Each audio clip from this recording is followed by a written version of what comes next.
आज आपण वजन कमी करण्यासाठीचा आहार ह्यावर चर्चा करूया. लठ्ठपणा कमी करण्यासाठी आता खूप नवनवीन औषधं आणि बेरियाट्रिक सारख्या शस्त्रक्रिया उपलब्ध झाल्या आहेत. परंतु slow and steady wins the race या उक्तीनुसार सर्वप्रथम डाएट आणि एक्सरसाइज ह्याचाच नेहमी विचार करायला हवा.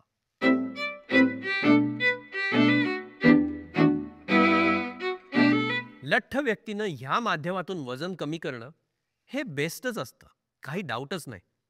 वजन कमी करून आपण एकदा अपेक्षित आदर्श वजनापर्यंत येऊन पोहोचलो तर जीवन अधिक चैतन्यमय वाटू लागतं. सांधे कमी दुखतात, ब्लड प्रेशर कमी होतं, डायबिटीस कंट्रोलखाली येतो, शरीराची हालचाल अधिक सहज होते. एकंदरीत आयुष्याची घसरलेली गाडी रुळावर येते. असा नवचैतन्याचा अनुभव घेणं सोपं नाहीये बरं का. त्यासाठी प्रचंड निर्धार लागतो, असीम प्रयत्न लागतात, प्रयत्नात सातत्य लागतं. वजन कमी करण्याच्या उद्दिष्टाने प्रयत्नशील असलेल्या व्यक्तीला प्रचंड प्रोत्साहनाची, उत्तेजनाची गरज असते. आणि हे तर त्याच्या नातेवाईकांचं आणि मित्रांचं सगळ्यांचंच काम असतं. त्यांची खिल्ली उडवून, त्यांना खायला मोह पाडून, त्यांच्या निर्धारापासून परावृत्त करून आपण खरं तर एक घोरचूकच करीत असतो असं मला वाटतं. त्यांचा निर्धार खिळखिळा करतो. सण, वाढदिवस, पार्ट्या, सेलिब्रेशन्स, तथाकथित आतिथ्याचा आग्रह या सगळ्या संकल्पना आपण खाण्याशी गुंफत असतो. मग निर्धार तुटून पडणारच ना. आणि मग जास्त खाल्लं जातं.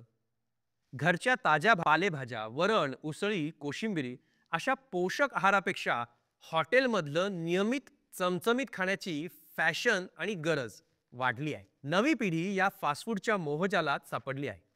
ताजे साय काढलेलं दूध, मोड आलेली कडधान्याची उसळ, सातूचं पीठ, खारका, ताजी फळं, ताज्या पालेभाज्या, पालेभाज्यांचं सूप, रानमेवा, हरभरा, डाळी, मक्याची कणसं, गाजर, टोमॅटो, काकडी, कांदा, मुळा, लसूण, कोशिंबिरी, बिनसाईचे दही, लोणी काढलेले ताक, लिंबू पाने, फुटाणे, संत्री, मोसंबी, बघा किती चांगले पदार्थ आहेत.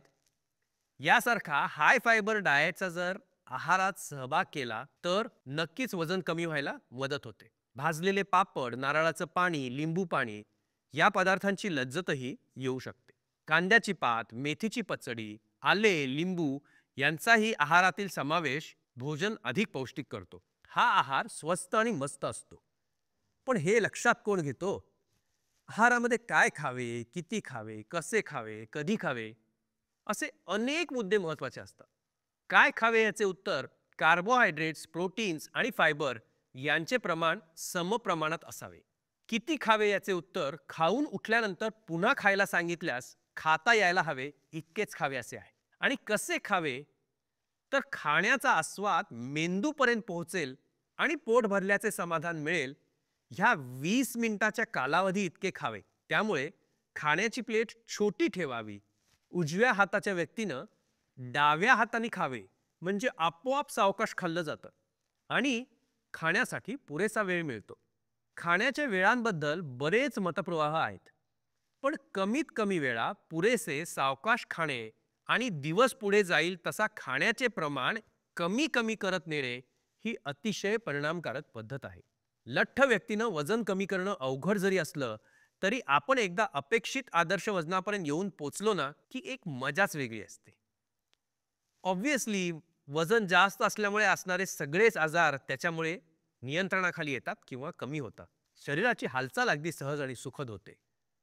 म्हणून कठोर परिश्रमास पर्याय नाही हेच खरं.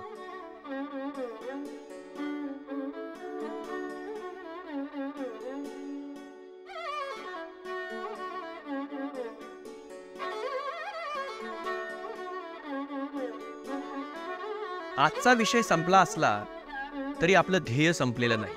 आरोग्याविषयीची संपूर्ण माहिती आणि मार्गदर्शन आपण यापुढील ऑडिओ व्हिडिओतही असंच चालू ठेवू.